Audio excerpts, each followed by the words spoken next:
کس طرح فقیری میں گزر رہا ہے، اور جناب حاجی امداد اللہ مہاجر مکی کو باقاعدہ کسی کے حوالے سے 100 ریال دے کر کے اس کو بھیج رہے ہیں۔ یہ سب دلوں کے اوپر پورا کنٹرول چل رہا ہے کہ نہیں چل رہا ہے یہ؟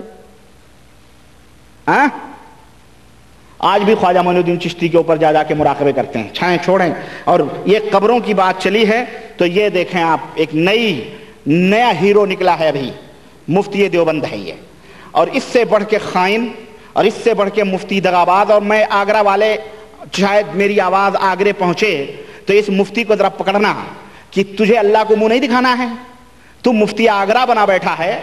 یہ کتاب ہے مسجد نبوی شریف کے جو ہے خطیب نہیں مدرس ہیں شیخ ابو بکر جزائری حفظہ اللہ، جو آج بھی زندہ ہیں، ان کی کتاب ہے ان کی کتاب ہے نداءات الرحمانی لأہل الایمان، عربی میں۔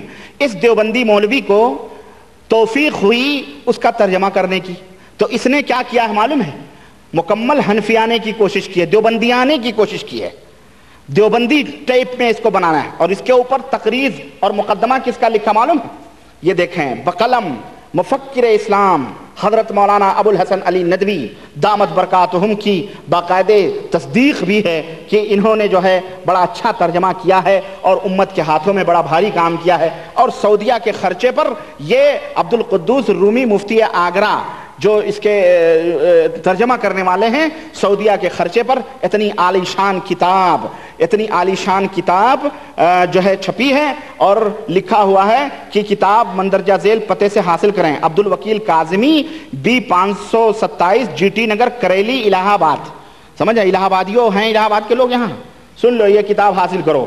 اور جناب علی مفتی عبد القدوس رومی مدد ذلہ 1996 میں انہوں نے لکھا ہے۔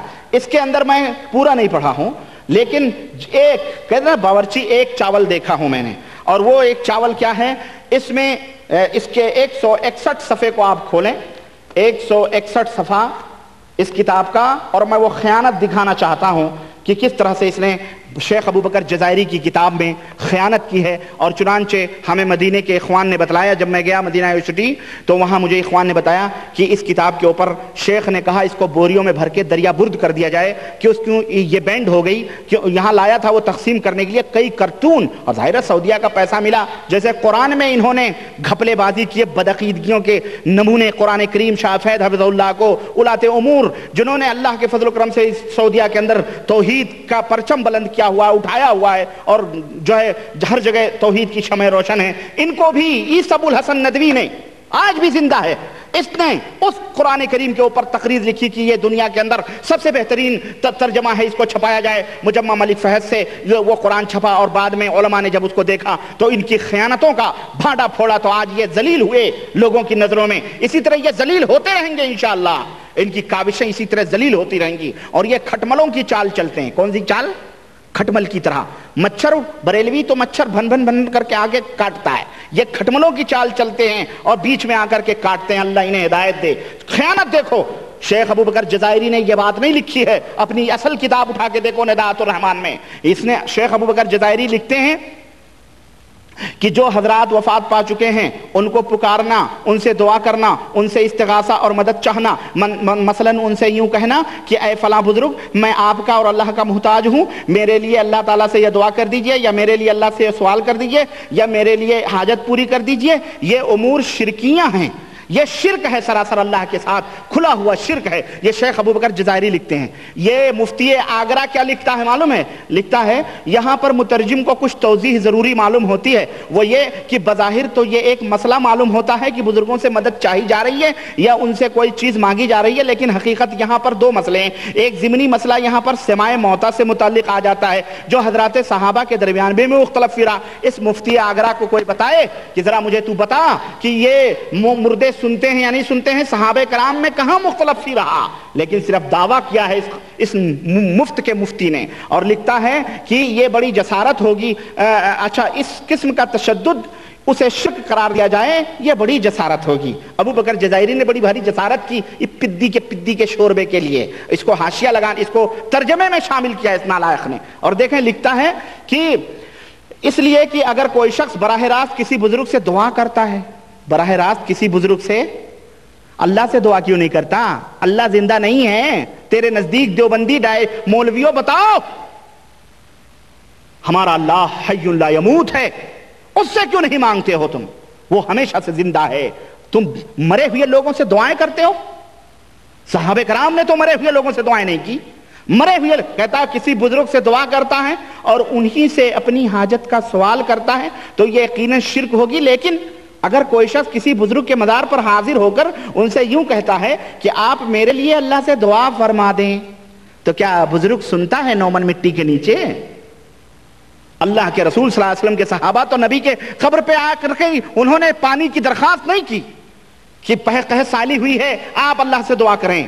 یہ دیابنا دیوبند کے علماء یہ اس طرح کا عقیدہ بیان کر رہے ہیں۔ فرما دیں یا میری حاجت پوری کرنے کا سوال کر دیں تو یہ صورت شرک کی نہیں کہی جائے گی۔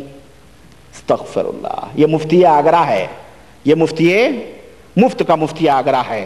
غلط غرض یہ ہے ڈائری۔ بہرحال اس طرح سے اس نے جو ہے اپنے تئیں کچھ اضافے کیے ہیں، بہت اضافے کیے ہیں، گردن کے مسح کے اضافے، تیمم کے طریقے۔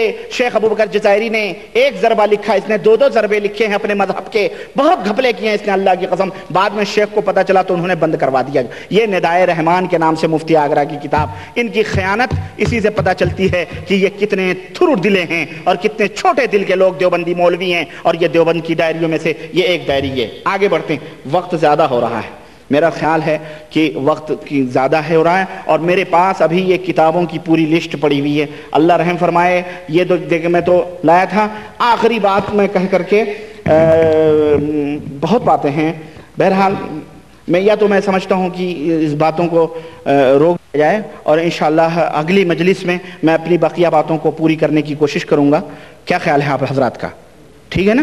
اللہ تعالیٰ سے دعا ہے کہ میرے پاس بہت زیادہ، اور میں آپ سے عرض کیا کہ اللہ کی قسم پمبا کجا کجا نہم تن ہما داغ داغ شد۔ یہ آخری بات میں بتاؤں، یہ مولوی مکی جو حرم کے اندر تازہ یہ حرم کے اندر بیٹھ کر کے فتویٰ دیتا ہے، درس دیتا ہے، اور کوئی اولاد امور کو یہ باتیں بتائے، یہ دیوبند کا فتویٰ ہمارے ایک دوست ہیں دیوبند ہی کے ہیں، وہ عاقل دہلوی، انہوں نے منگایا تھا، جس کے اندر انہوں نے لکھا تھا کہ یہاں پر تراویح کے بعد جو علماء حرمین نماز پڑھتے ہیں وتر کی، وہ حنفیوں کے طریقے سے مختلف پڑھتے ہیں، تو کیا ہم حنفیوں کو ان کے پیچھے وتر کی نماز پڑھنی چاہیے؟ تو جواب آیا ہے کہ ان کے پیچھے وتر کی نماز امام حرمین کے پیچھے جائز نہیں ہے۔ استغفر اللہ، یہ وہ لوگ ہیں جو امت کو توحید اتحاد و اتفاق کے درس دیتے ہیں۔ علماء حرمین شریفین کے پیچھے وتر کی نماز جائز؟ استغفر اللہ، یہ باقاعدہ مہر کے ساتھ ہے، یہ مہر کے ساتھ ہے، کوئی مائی کا لال اس کو جو ہے غلط نہیں ثابت کر سکتا ہے، باقاعدہ دیوبند کی مہر ہے، میرے پاس موجود ہے۔ بہرحال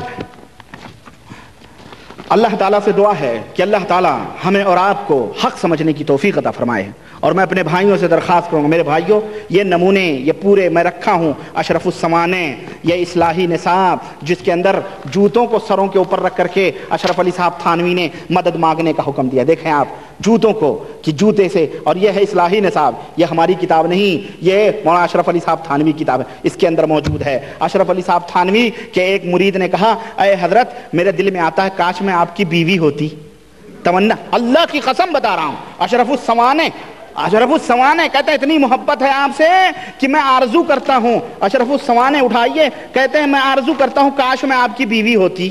یہ لوگ ہیں اللہ انہیں اور گھٹیا باتیں میں بتاؤں گا انشاءاللہ تعالی۔ اللہ میں یہیں پہ اپنی بات ختم کرتا ہوں، مزید باتیں میں انشاءاللہ اگلی مجلس میں کروں گا۔ اللہ سے دعا ہے کہ اللہ تعالی ہمیں اور آپ کو نیک عمل کرنے کی توفیق عطا فرمائے، اور حق کو حق سمجھنے کی، اور حق کو حق سمجھ کر اس کے اتباع کرنے کی توفیق عطا فرمائے، اور باطل کو باطل سمجھ کر اس سے نفرت کی اور اس سے پرہیز کرنے کی توفیق عطا فرمائے۔ آمین یا رب العالمین، وصلی اللہ علی نبینا محمد وعلی آلہ وصحبہ اجمعین، والسلام علیکم ورحمۃ اللہ وبرکاتہ۔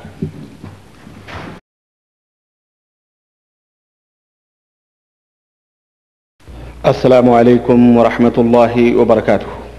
الحمد للہ نحمده ونستعینه ونستغفره ونؤمن به ونتوکل علیہ ونعوذ باللہ من شرور انفسنا ومن سیئات اعمالنا، من يهده الله فلا مضل له ومن يضلله فلا هادي له، ونشهد ان لا اله الا الله واشهد ان محمدا عبده ورسوله، اما بعد فان خير الحديث كتاب الله وخير الهدي